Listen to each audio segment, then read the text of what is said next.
to start the event today by welcoming all of you here. I think it's critical to see a group like this is because this is how we get conversations started, get new ideas going, so thank you for coming. I also want to take the opportunity to thank Enbridge for allowing us to hold these events. It makes a big difference we wouldn't be able to hold them without that kind of support, so Enbridge, thank you very, very much. I also want to acknowledge David, who's been in the position now for a couple of years, but he is just, in my mind, shooting it out of the ballpark with the speakers he's bringing in and allowing us to have this conversation. So this is the last one for this year. We will be starting with another series of great speakers in September, so stay on your emails and be ready to engage in another conversation. At this point, I will also remember who I am. Sorry. I'm Lauren Falkenberg. I'm the Associate Dean Research in the Haskayne School of Business, and the Center for Corporate Sustainability is one of the institutes that's under my portfolio. So I'm here representing Jim DeWald, the Dean of the Haskayne School of Business. With that note, I will now turn it over to David. Thanks, Lauren. We've finishing up the academic year, and I'll say because we are a university, of course our years go fall and winter. And for those of you, who remembers being an undergrad? Anybody? You guys remember what it was like? September, and then spring and summer would come. So when we say year, we're just finishing the academic year of these series. That's why we're starting up here again in September. But what a way to end the series for this academic year by having somebody like Bob Willard come in. I do want to stress to all of you, because I get these questions after the seminars, that the slides will be made available on our website. So if you can't read them or see them and you wish to have a little bit more of a detailed look, just be aware of that. Secondly, Bob has been kind enough to leave his cards at the front, so if you want to contact him after this event, feel free to do so.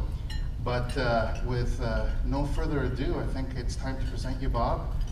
Bob Willard is the leading expert on quantifying the business value of sustainability strategies. He has given over 1,000 presentations, has authored 4 books, 2 of which I have here with me today. The Sustainability Advantage and the Sustainability Champions Guidebook. He serves on the boards of Forum for the Future, US, and the Future Fit Foundation. And I was talking to Bob yesterday about the Future Fit Index that they're working on that really is quite revolutionary about businesses and how to track things. He was one of the first 5 inductees into the International Society of Sustainability Professionals Hall of Fame in 2011 and received the Clean 50 Award in 2015. He is an award-winning B Corp and has a PhD in sustainability from the University of Toronto. Please join me in welcoming Bob Willard.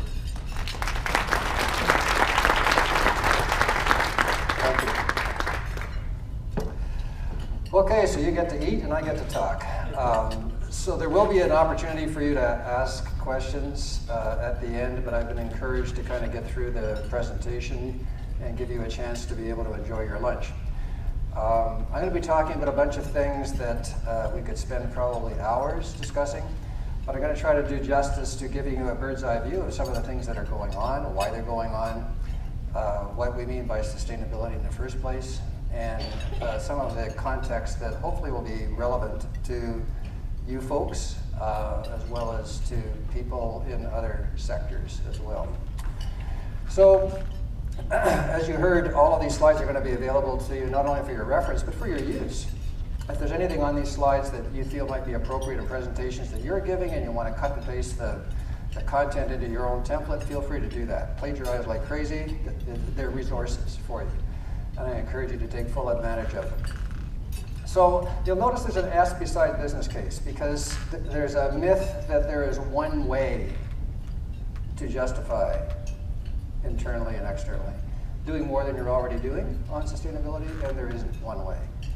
There are some ways that are used more than others, and I'll give you a sense of some of the 6 categories of benefits that people normally tap into when they do that justification.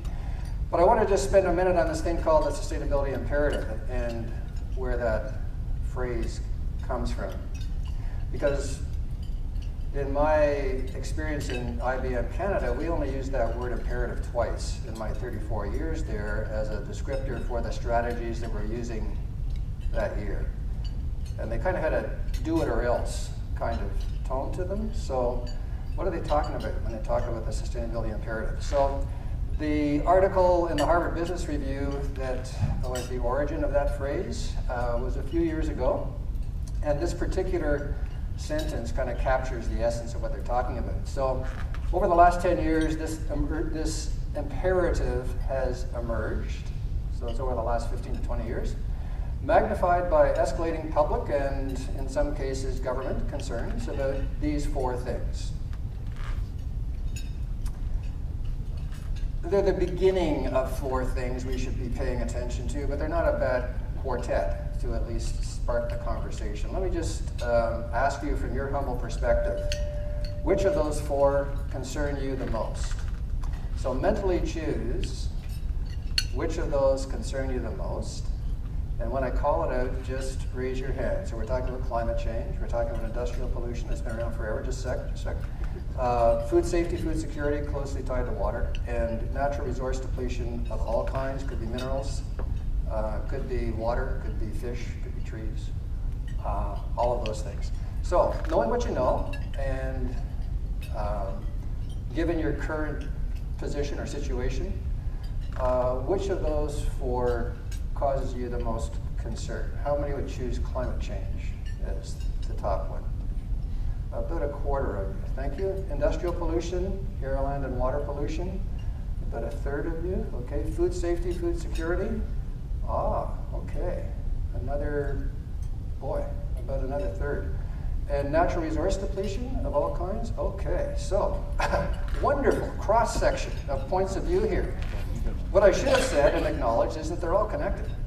So it's a bit of a challenge to be able to zero in on one and not vote twice. Which I'm sure none of you did, and be able to do justice to something that you really feel needs attention. So you're all right. You're all right. Every one of those things deserves attention. So given that backdrop, let me just give you a sense of a way to frame sustainability that might be useful to you. Sometimes we talk about the three-legged stool of sustainability, and the three legs are the economic, environmental, and social leg.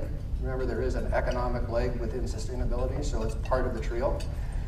But there's another way of representing it rather than the metaphor of a stool, and that is in nested circles. So this is a nested interdependency model of sustainability, and it acknowledges that if you were kind of looking at us from space, somewhere else, mostly what you'd see is environment. You'd see air, land, and water. And if you're looking for people, society, you would probably find most of us on land. So we are part of the world, and there are quite a number of us. Roughly how many of us are there these days? 7?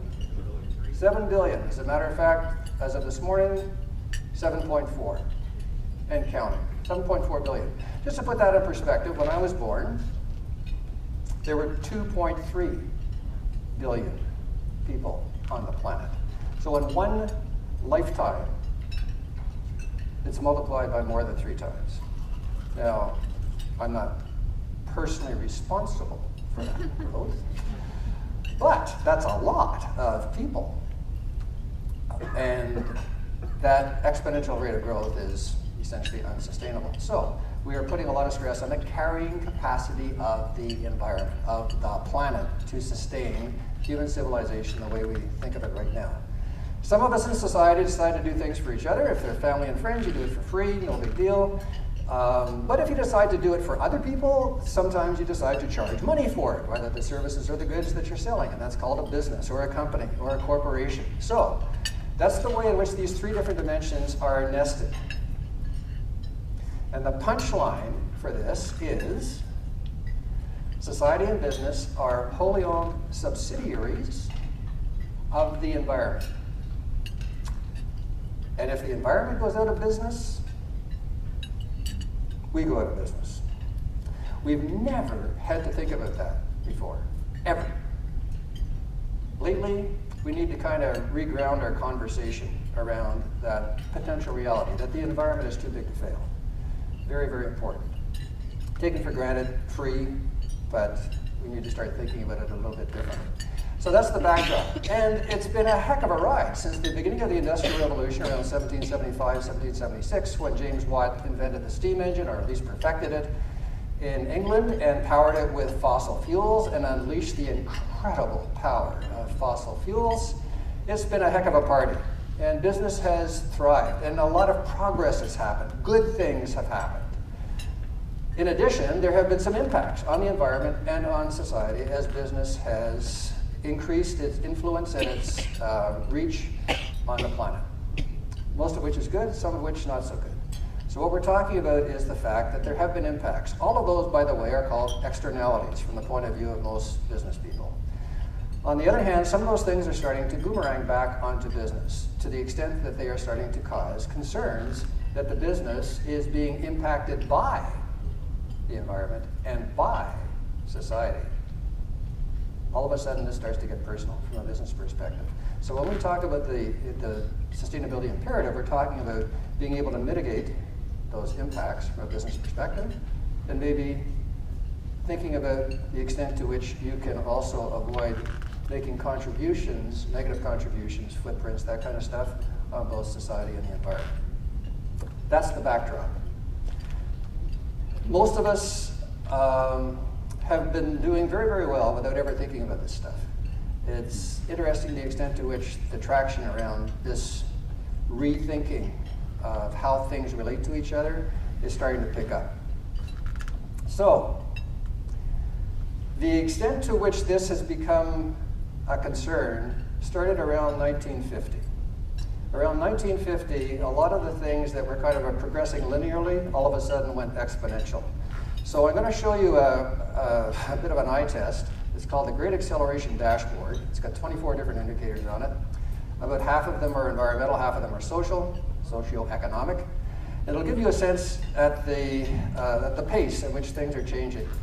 So what we have here is the Great Acceleration Dashboard. The ones on the left-hand side, the red ones, are the socioeconomic indicators. The ones on the right-hand side are the environmental indicators. And I know this is an eye test for you. So let me just give you a few of the highlights. So what we're talking about, oh, and by the way, in the middle of every one of these, around 1950, they all start around 1770, you know, the beginning of the Industrial Revolution we talked about. Around 1950, there's a little red line on all of these. Some of you at the front can probably see that, which shows the extent to which the curve started to change shape. So we're talking about the world population, we're talking about urban population, fertilizer consumption, paper production, water use, international tourism, transportation, the three greenhouse gases, carbon dioxide, nitrous oxide, methane, ocean acidification, marine fish capture, terrestrial biosphere degradation, etc. None of which by themselves is a big deal. Collectively, starting to become a little bit more problematic. Not that we see headlines on this stuff, because they're not events, they're just happening. It's the sort of the boiled frog syndrome, but they're happening. And in combination, they're starting to cause us to rethink some things. So that's the backdrop. So from the point of view of business, who gives a hoot, right? This is happening, things are fine, we're just going to keep going the way we're going. Every once in a while we'll hit a downturn and we'll just recover. So there's an attitude that has worked extremely well in the business community for a long, long time, which maybe we need to rethink.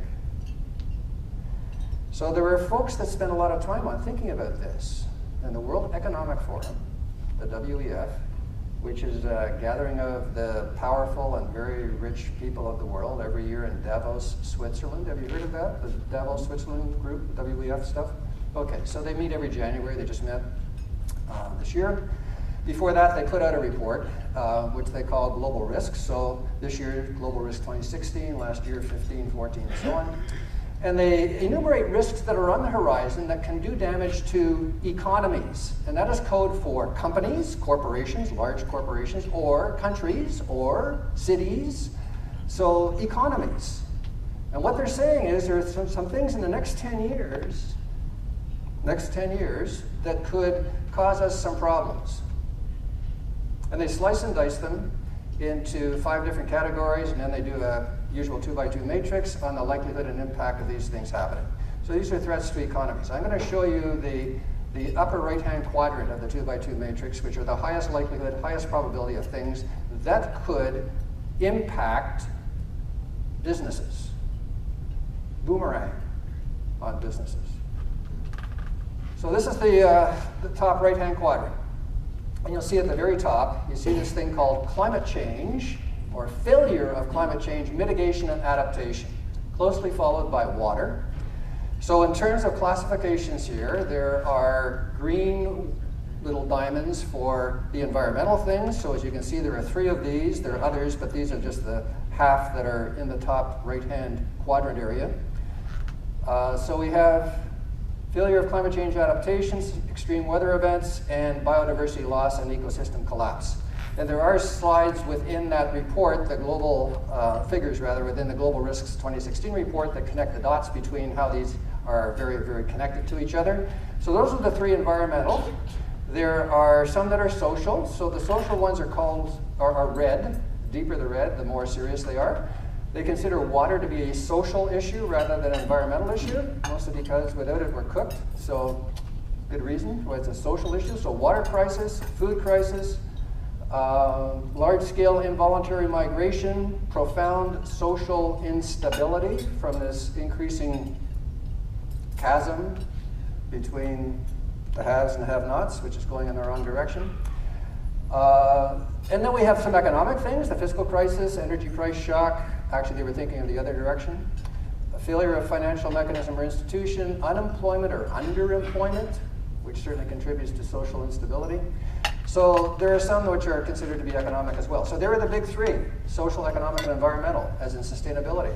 There are 2 other categories as well, geopolitical and technological. So the cyber attacks is technological, geopolitical gets into things like interstate conflict and so on.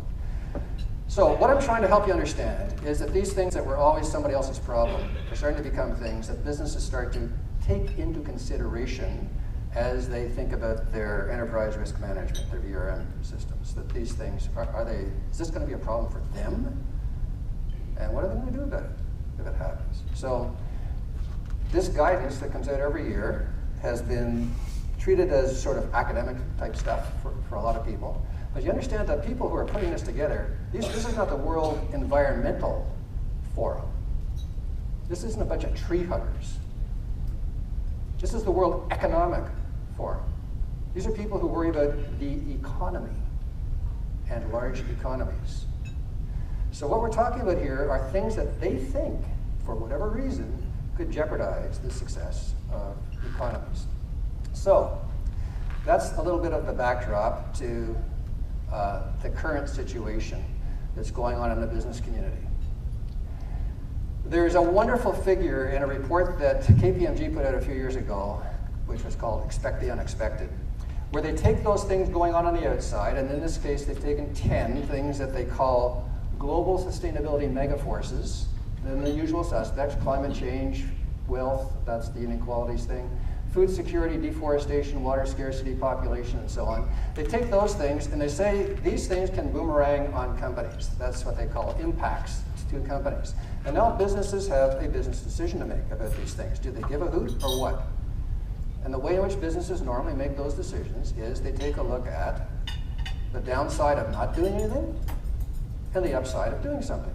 Risks, opportunities, carrots and sticks. So in this particular case, they identified a number of risks on the left-hand side, things that could be bad if the company doesn't step up to these things. So the reputation could be impacted. They could get hit with regulations that are going to be very expensive to live up to, litigation, social license to operate, all of those kinds of things, or opportunities. If the company decides to become at least not a contributor to those things, or perhaps a proactive solver of some of those things, then their reputation and their brand value, their brand equity might be positively impacted. And they can start to create new kinds of things, new kinds of products, new kinds of services, generate new revenue flows, and save a ton on the so-called low-hanging fruit of sustainability, which is saving money on one of the 4 things of energy, water, material, and waste costs. And they might also be more attractive for investors to put their money in because there's probably a better chance the company will be around to pay a good dividend or at least pay back the loan if it's from a bank. So those are the kinds of things that companies have been wrestling with relative to these issues and trying to figure out how big the risk is, how good the opportunities are, should they do something differently, and it's the usual way companies make decisions. So, just building on that, if for whatever reason you got really excited about this stuff and you felt, you know, we should really be paying more attention to this sustainability stuff. I mean, it really sounds like it's important. So, you get all pumped, you get trained, you get educated, you get really excited about this stuff, and you're about to have a conversation with someone, let's say, is more important than you in your organization. Let's suppose it's a company. So someone at a senior C-suite type kind of position in the company. And the door's open and you're ready. And you walk in and the person's just a little preoccupied with other things. And he or she is surrounded by stacks of priorities that are driving them nuts, especially after they've been downsized. So, you come along and you say, knock, knock, would you like some sustainability today? It's not on the list. So the way we frame this is really, really important. Because these people, some of you I'm sure, are paid on these things. You're responsible for these things. These are business things.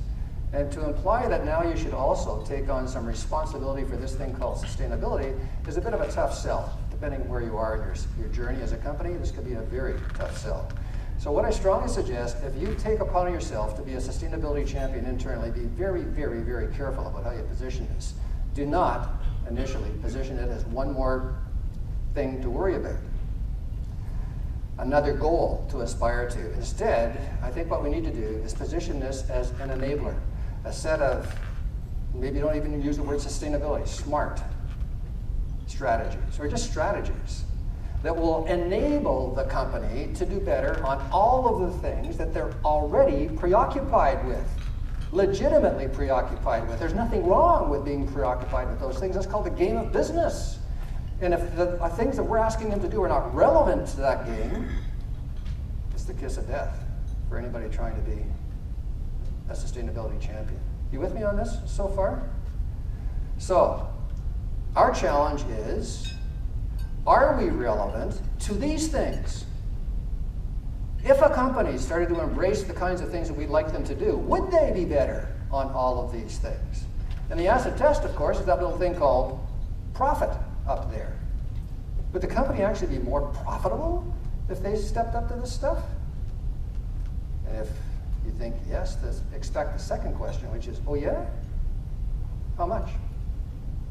Which means you need to quantify it. So, what I'm going to show you is one approach to doing that. So, let's take a look at this thing called profit. I'm going to show you a one-slide summary of this book called The New Sustainability Advantage, which is a recalibration of the business case in 2012 that updated the version I did in 2002, because the information's a lot better now and it's much more compelling. So the organization of the justification, the business case, is around the profit and loss statement, the income statement. So that's pretty straightforward. It's a familiar way of organizing things. We can take those opportunities and we can say you can make more money, you can generate new revenue, you can save money on energy, water, material, and waste, you can energize your employees, make them more productive and innovative, and hopefully be able to increase their loyalty to the company because it's a company that has values that resonate with theirs. They can make a difference on things they care about, so they want to stick around. And that's the list. The amount that they can improve by, this is going to require a little bit of a leap of faith for you, but trust me, after 15 years of research, I know that these numbers are low. These are conservative numbers. They can make at least 9% more revenue than they're currently making today. If they simply take all of the neat ideas that other companies have already used, cream off the best practices, and just do them. And the nice thing about companies that celebrate how much money they've saved or how much more money they've made is they're not shy about talking about that. In fact, they even say how. So it's not a secret. We know how to do this. So just take all the best practices and do them. This is how good it could be. So make more money, save some money, increase your employee productivity, save on whatever is costing you when good people leave. And by the way, that employee productivity and innovation is the secret sauce for the whole thing. You get your employees engaged in this and they will figure this out with you. Totally misunderstood by most HR professionals, but it's really incredible the way in which they can make all of that happen. And if you took the so what of all of that and the result that it would have on the profit of a company, the result is the profit of the company would go up by at least 51 to 81%. 51 on the small services kind of company side, 81 on the large manufacturing kind of company, because I ran the numbers for two kinds of typical companies. And that's what the potential percent would be. So just to make sure you understand how to read that, if the profit on your revenue today is 10%, then it will go up to 15 to 18% after doing these things. So how many think that's big? Big numbers. Okay. How many don't think it's big enough? Okay. So here's the challenge I had. They're a lot bigger than that.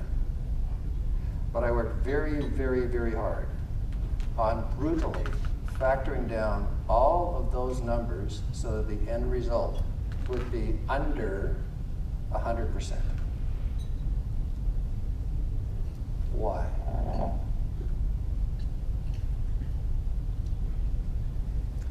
Why would I be very committed to keeping those numbers under 100%? Because you want to maintain the status quo of the company, how it runs normally, without all those innovations you need still. Could be. So that's part of the dance that we need to do. There's another reason. Believability. Yeah, believability, credibility. They think I was smoking something if it was over 100%, right? The actual numbers are 200 to 300%. I just kept factoring it down so it was under 100%. So you need to get high enough to get their attention, but not enough to insult them.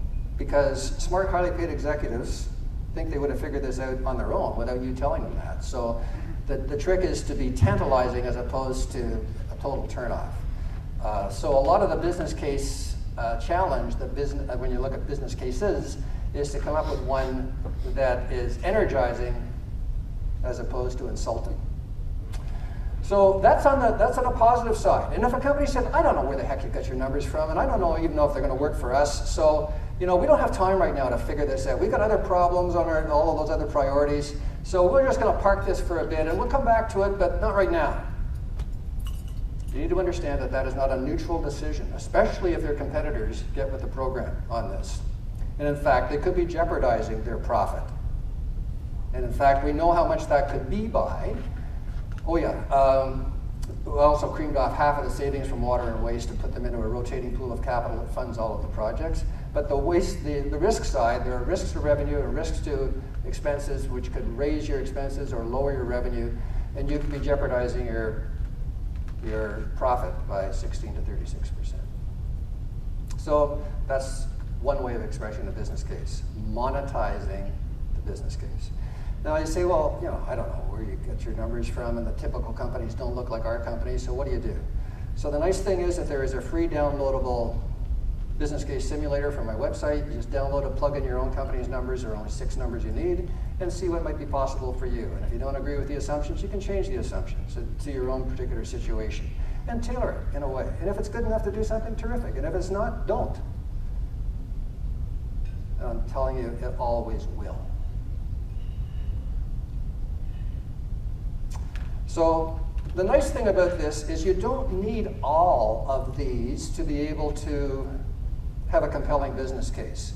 So let's suppose you decided just to focus on energy for whatever reason. So I'm going to give you one example, and you don't have to be a big company to do it either.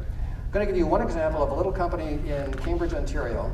It's a metal fabricating company that decided to get really serious about reducing its carbon footprint. So there's this company called Veriform, led by Paul Rack, R-A-K, who decided after he had his first child in 2005, after he saw the Al Gore movie, bought his first Prius, He decided that he was going to get serious about reducing his carbon footprint, got really concerned about that. So he had 42 projects in 3 years, and as a result of those, he was able to reduce his energy use, both electricity as well as natural gas, considerably.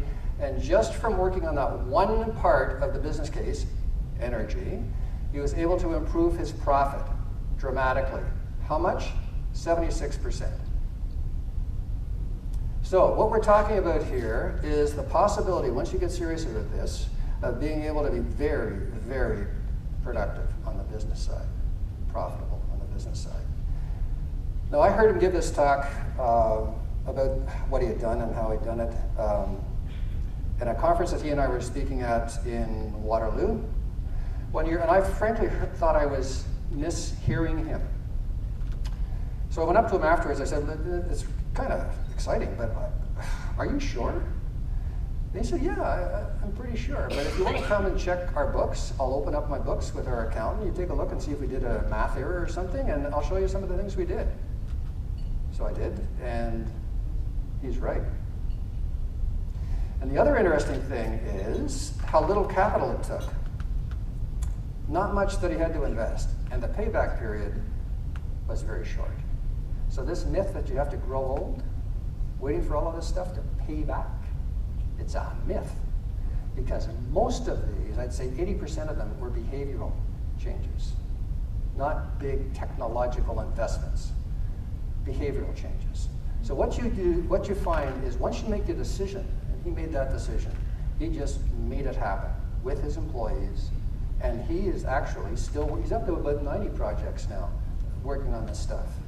And the neat thing is that once you start with one, it has a ripple effect into others. He's so good at this now that he's opened up a consulting company called Vera Green to help other companies in his sector take advantage of the same kinds of things that he has. So now he's got a new revenue stream, he's got a new career opportunities for his employees. I mean, these things start to cascade once you start with them. It's exciting. But the first step is decide. Once you decide, magic happens, especially if you engage your employees. So what we're talking about here is putting some dollar signs on what KPMG identified as the risks and the opportunities. So the things they talk about is the same things that I include in the business case. So what we're talking about is being monetizing the upside and the downside of these two kinds of things. And the methodologies are wonderfully tailorable. So and all of the backup to the backup to the backup about all of this stuff is available in the books and the slides and all of the stuff that I'll talk about my resources later on. But it's not rocket science. It's pretty straightforward. And in every case, when there was a range of opportunities, they always took the lower end of the range just because I thought it would help the credibility. So let me just come to the reality of this. I have been, for 14 years now, I guess, talking about this stuff. And as you could expect, the part that gets the most attention are the bigger numbers, the opportunity side. And some companies get all excited about it and they do something. But I'm getting to the point where I'm a little uneasy that not enough companies are doing enough soon enough. So I think we need to start using the burning platform theory of change here in a sort of a 1-2 kind of sequence. How many have heard of the burning platform theory of change? Okay, so let me just give you a quick synopsis of where this metaphor came from for what it is that causes us to change. It comes from a real experience. The experience happened in late 1988. This was an oil storage platform in the North Sea, which unfortunately caught fire in the middle of the night in a storm, and it had a disastrous effect for the crew. One guy, this guy Andy Mullen, jumped 15 stories, and the reason he jumped 15 stories is that was the distance down to the ocean, into a burning sea of oil and debris, knowing that he would freeze to death very quickly. And he was interviewed in the hospital afterwards, and the person asked him, "Why did you jump?" And he said He chose uncertain death over certain death. He knew that if he did not jump, he was going to die. There were people on fire around him. This was not a growth experience. This was not to realize a vision. This was to save himself. This is the burning platform theory of change. And sometimes I think it's appropriate for us to tap into that level of motivation. That he jumped because he had to, not because he wanted to. So let me just take that metaphor a little closer to home. We're sitting in a really, really nice room here. And if I said, you know, I think it would be really great for us to all just sort of pick up and move to the hotel down the street. We've got a nice place there. The chairs are maybe a little bit more comfortable. We've got a little alcohol available if you're interested. And it's going to be terrific. And you say, what the heck? I mean, how long have you got left here? I mean, why don't we just finish here, right? I mean, this is comfortable enough. We can see you. We can hear you. This is working for us. Why would we move? I say, well, actually, you know what? We anticipated this. And David and I went over to that hotel before. And underneath each of your chairs, because we've labeled all of the places, there is real money. There is money taped to the bottom of your chairs. All you have to do is go collect it. And you're thinking, let's see now. He's been up on stage for a little while. That means that money's been sitting there for a while. I wonder if it's still there. I wonder if my chair would have that money underneath it as opposed to other people's chairs. You say, well, you know, I don't think we want to do that. Not right now, anyway. Things are fine. But if I wanted to get you to change your mind on that really fast, I could start a fire somewhere right about there. And pretty soon, at least some of you would be very interested in being somewhere else. And if you're going to move somewhere else anyway, you may as well go where there's some money. So sometimes we need to revert to the risk part. You take a look at the previous slide where it talked about the risk, and it says, well, it's only 16 to 36%. Compared to the other part, it's not that big. Well, first of all, I underestimated it. I didn't realize, I did this research in the 2008-9 time frame, and I didn't anticipate some of these things getting as threatening as they are. So I underestimated the probability. By the way, all of those risks, possible impact multiplied by the probability of them happening within the 3 to 5 year time frame. So I underestimated it. But I think we're at the stage where we need to start thinking about whether the status quo is where we want to be. So rather than maybe what you're going through being an economic downturn, maybe it's the beginning of a transition. And you want to make darn sure that whatever this is transitioning to, it's going to be good for you. Otherwise, why would you move? So, food for thought on how we think about getting back to business as usual is the right strategy for us at this point, especially with the things that are on the horizon. So what we're talking to about in this is the various cases that we have for doing something that we're not already doing. And there are 6 major categories of benefits. In the case of the one that I showed you before, this is an income statement incarnation of the benefits, and it talks about additional profit. So we talk about growing revenue, we talk about savings expenses, and we talk about engaging employees, and we talk about avoiding risks. Those are 4 of them. There are also 2 other areas that are getting some attention. We're starting to realize that companies that pay attention to these things actually are having a higher share price on the market. And that is much more provable than it was before. In fact, it's only in the last few years that that research has really become credible, and it looks like it's happening. And then the last one is, some companies may do it just because it aligns with what they have declared as being their corporate purposes, mission, vision, values, the things they really care about. And for some companies, that's a huge, huge factor. There are 39 different things on this slide. You don't need all of them. Maybe you need 5, 3 to 5 in any particular situation. If you're talking to a CEO, of course, the profit's going to be really important. Maybe the market value is because they're paid in stock options and so on. By the way, the categories, just to reiterate the 6, growing revenue, saving money, energizing and getting more innovation out of your employees, market value, and if you're a public company, that applies. If you're not, doesn't.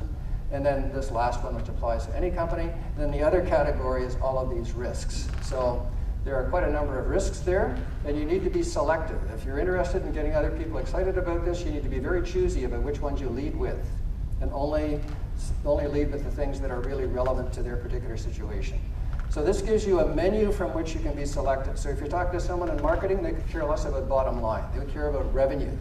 If you're talking to someone in human resources, they might be more interested in the employee productivity innovation kind of thing. So you're selective about which ones you start with. You can flesh it out later on with all of them, but be careful about which ones you start with. So there are different ways of justifying, having business cases. For companies that are B Corps, have you heard of benefit corporations, B Corps? Okay, so they're starting to pick up some momentum. I'm a certified B Corp. For us, this last one is very, very important. Not enough, but very, very important for us to consider doing things that other companies might not be doing it. Because the benefit, by the way, is for 3 different benefits. Benefit of the company. Don't be stupid about doing something that's going to do you harm. Second one is benefit for the environment. The third one is benefit for society. So the 3-legged stool stuff. Triple bottom line. So that's the case for future fitness. And by the way, the future fitness comes from a thought that we need to be future-proof as organizations. We need to be fit for the future, which implies that we're ready for all of those risks that the WEF talked about. So I'm going to give you a very quick overview of a piece of work that's being done that describes the level of performance of companies that are fit for the future. How would we know one if we saw one? What's a truly sustainable, fit for the future company look like? I've been working on this for about 4 years. We're going to announce it next, or release it next month, actually, hopefully the end of this month. And it's called a Future Fit Business Benchmark. Puts a stake in the ground and say, based on best available science on the social side and the environmental side, those 2 nests, this is the way in which you need to aspire to perform. So it describes a future fit business that is defined this way, adding the 3 kinds of value, economic, environmental, and social value. It implies that it is mutually accountable for both the upstream and the downstream parts of the value chain. And it also says that if it were to operate forever, if it chose to, it would not only do no harm to the environment and society, but actually do well by doing some net good. So, what would that look like?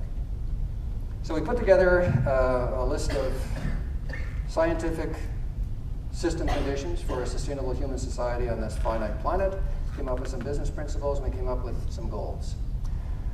So the goals are based on the business principles, which are based on science. If we couldn't link them back to the science, we didn't use them. By coincidence, they're about half and half. I'm going to give you a quick overview of what those are.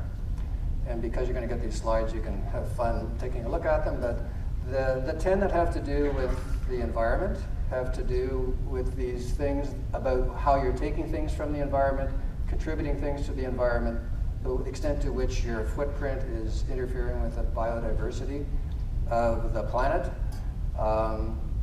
The products themselves, you got to be careful about what they're doing when you're using them, as well as what you do with the product when you're finished with it. Don't throw it out, circular economy type stuff. So those are the ones that have to do with environmental things. There are also 10 on the social side, and let me tell you, social is a nightmare. I mean, trying to put metrics around complex human stuff, it's very, very hard. But anyway, we've taken a crack at it using best available science. So it has to do with how they're treating these little stick figures, the stakeholders. Starts with their employees, about the way in which employees are being treated. It also has to do with the way in which they're treating communities, customers, owners, and boards, and what they're doing, paying their fair share of taxes, etc. And that's it. Those apply not only to the company, but they also apply, at least being mutually accountable, the company is responsible for the footprints of their suppliers and all of those as well. And we've come up with ways to aggregate the supply chain impacts with the company's impacts. Which has taken a little bit of time, but that's essentially what we're saying. So what we're saying is if a company is able to pull this off, They're home free. They are ready to thrive in the future economy. They're future-proof. They're fit for the future. They're future fit. So what we're talking about here is a set of indicators that said, how much is enough? This is enough. All you know one when you see one, a company that performs this way is ready on all of them. So you can't do really well on one or two and screw up on the others. You got to be good on all of them. Nature doesn't work that way, neither does society. So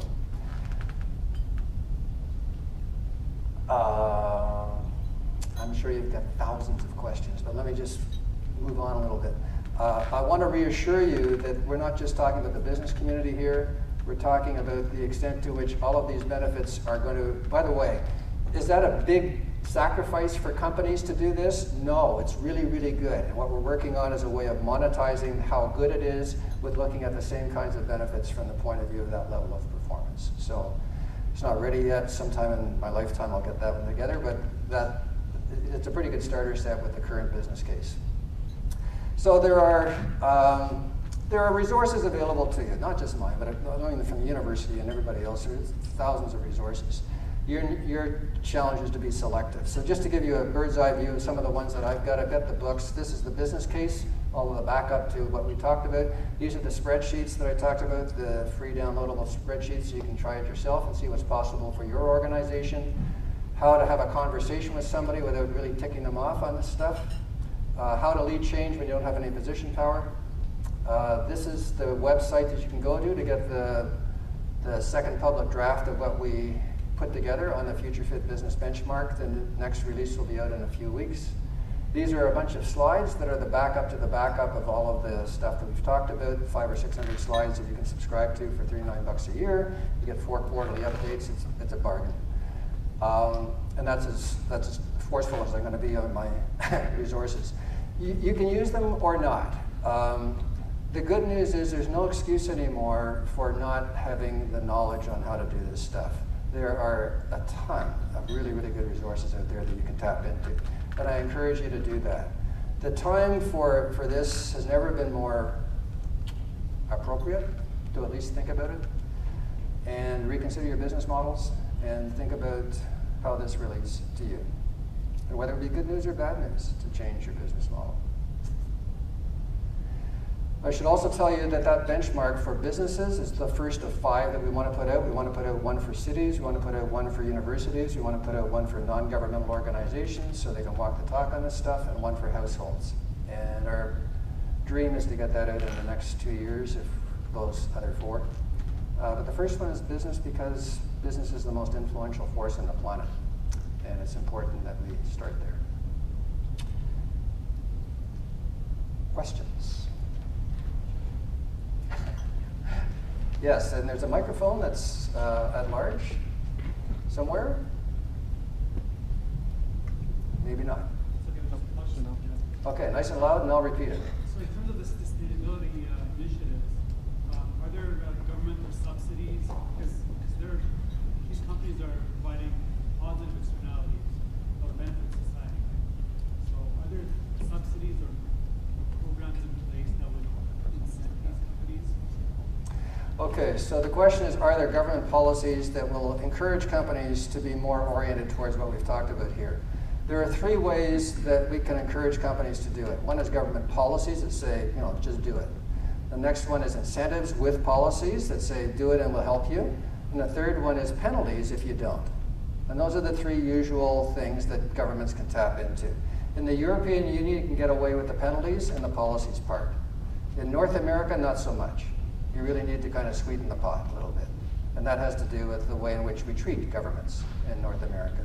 So depending on the jurisdiction, you may draw upon those 3 different things differently. Of course, everybody wants help getting to where we'd like them to be. The interesting thing is, though, we're not asking them to sacrifice anything to get there. I didn't call my book The Sustainability Sacrifice. It's a sustainability advantage. There are good business reasons for getting there. So the extent to which you need to be incented to do something that's good for business, interesting question. So a a lot of the journeys that companies go through start with them going beyond what regulations require them to do because they can save some money on the low-hanging fruit. So the mix of those things will depend on the jurisdictions, and I don't know what the right one is going to be for Canada, for Alberta, for Calgary. It depends. In Europe, they're not so much into incentives. In the US and Canada, more into incentives.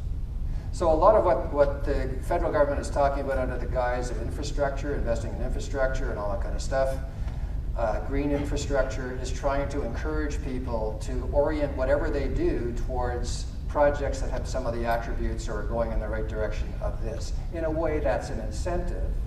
It's an economic stimulus, but it's only going to work in that direction if we're smart about how we use it. So if the feds pulled up with a big wheelbarrow full of money for Calgary, what are you going to do with it? And how are you going to help position companies and citizens for a different kind of world? That's the decision that is going to be fun to make. Yes? Hi, thank you very much. So the obvious upside of this, you've demonstrated very well. Obviously, it's not a competency a lot of businesses already possess. So I imagine there's a burgeoning industry around helping businesses accomplish this kind of work. Are you a lone voice in this, or are there many? How big is this industry already? Has it begun, or is it not even started? You're talking about the consulting industry around this stuff? To help businesses accomplish this. So first of all, I don't do consulting. I do talks. I do 80 to 100 talks a year.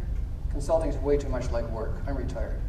So I write books, I do research, and I do talks like this. But there are mainstream consulting companies, PwC, KPMG, E&Y, that are all over this stuff. So yes, every one of them have disciplines, practices that address this. And there are a ton of smaller organizations, some of them cleverly disguised as non-governmental organizations, NGOs, that have revenue streams that require them to get that kind of opportunity to work with organizations. So yeah, there's not a lack of guidance. It's a lack of will to take advantage of that. So it's not as if this is a big technological challenge. It's not like there's a big expertise gap. We know what to do, we know how to do it, and we can do it. What's missing is our collective will to do it.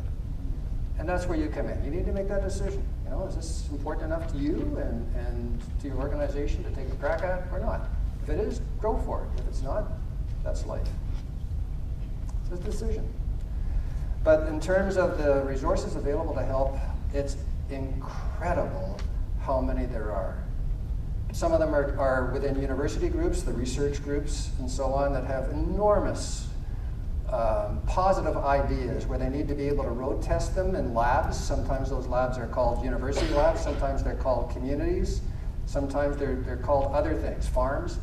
But there's no lack of people with incredibly clever ideas on how to get ourselves out of this jackpot that we're in. Thank you for your talk. Quick question. Do you know if there are any investment funds that are looking at businesses that are looking to become sustainable, and if you can actually show the metric of, hey, your profit's going to increase as a company or as an industrial sector by 150% over 18 months, I would think that there would be a pool of investors who would say, this is where I want to put my money. Yeah, they used to be called SRIs, socially responsible investors. They're more called impact investors now, sometimes called patient capital. So the language around what we call that group of people that care about these things is evolving, as it always does. But the attention being paid through green bonds and other ways of accessing capital is really starting to pick up pace. A lot of what they're trying to invest in are entrepreneurial efforts that are oriented towards so-called clean tech, so lots of opportunity there. But for very self-serving reasons. The patient capital from pension funds and so on is much more oriented towards things which are risk averse, not risky. And that's why that risk part is so important. They want to make sure that these companies are going to be around. So they're looking for more and more of those criteria, both in giving preferential lending rates to them in some jurisdictions, as well as giving preferential treatment to whether they include them in their portfolio. So the interest of a lot of the investment managers is driven by the interest of their investors. And investors are starting to get a little choosy about where they put their money, especially when you get into legacy issues for some of the very, very rich people who are fairly senior in years. They want to really try to have a better legacy than they might otherwise have and help things that they and their family care about. So we have time for one more question, and then we'll close things out for today.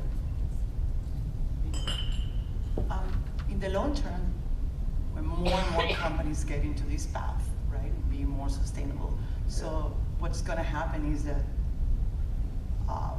the new risk is going to be that if you don't do that, your competitors will win, and you will be out of the business as well, right? Is that correct? Yes. Yeah. That's the ultimate in the jungle that we call business. That's how it's played. If you can't do better than your competitors, you're going to be tossed aside. And that's life, and that happens all the time. This is just a different reason for it happening. So it's important that you anticipate what the winning hand is going to look like, and you make damn sure that that's the hand that you're dealt. And you can deal it to yourself. If you tweak your business model, and there's another effort that I'm involved in, which gives you a chance to use a canvas to put up your current business model, change it so it's going to be more aligned with the things we're talking about, and prove to yourself whether this looks good or bad. And then if it's good, terrific. If it's not, don't. But you have to understand that the downside of the don't is that maybe this isn't going to have the future that you'd hoped it would have. So we will do one more actually, but I want to draw your attention to some feedback sheets that are on your table. As we finish out this session, please give me your feedback. Tell me what you thought, tell me what future events could look like. If you're not on our mailing list, add your name there. And you have our last question right here in front before we close out. Just a quick one, thanks Bob. When you've seen these changes happen in different companies, have they always been, you know, totally top-down driven and leadership backed? I mean, we talk about the business case and the importance of getting it up there.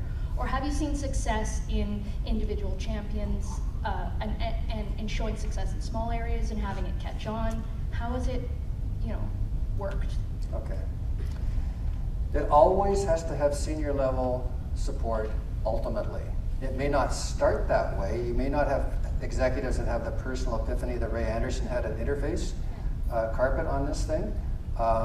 It may take a grassroots effort within the company to engender the kind of courage from those executives to do something at an organizational level that you have proven with pilots and other kinds of things in the organization. You don't normally hear much about those things, but very often they are the part that allows the prerequisite, that allows the executive to have the courage to change the measurement, management, recognition, and reward systems. They determine the culture of the company. And if you can get them to use their position power, because only they can do that, you can't. If you can get to them within the first 2 years, you're going to make this happen. Otherwise, it is not going to happen. You've got about 2 years as a internal sustainability champion to make it happen. Otherwise, people will give up. So the trick is to accelerate getting the executives on board. They're the ones that are going to have their pictures on the front page of Fortune and all that kind of stuff, and that's fine. That's the way it works. But the fact is that the backdrop to how they arrived at that point of view and that conviction very often is never, ever told. But that's how it works. Some of them wake up and they just decide. Others, it takes a little bit more legwork on the part of people. But if you're smart about it, and you meet them where they are, and you help them see that the things that they care about can be assisted by the things that we're talking about, it'll happen. It's the way change always happens. Thanks. Well, great note to finish on, I'd say. Bob will be around for a few minutes after the session, so come up and say hello or ask him some more questions if you have them. We do have to whisk him away to his next event. You know, when we started putting this event together, it was from a request from a couple of companies to say, we can't send all our employees to Globe. Can the center provide something during this time that people can go to? And Bob Willard has not only stepped up to meet that demand, but we have him working hard.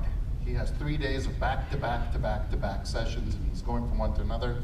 We're so thankful he's here. We want to thank him with a little gift from Haskayne, the University of Calgary, so please join me in thanking Bob Willard for his time.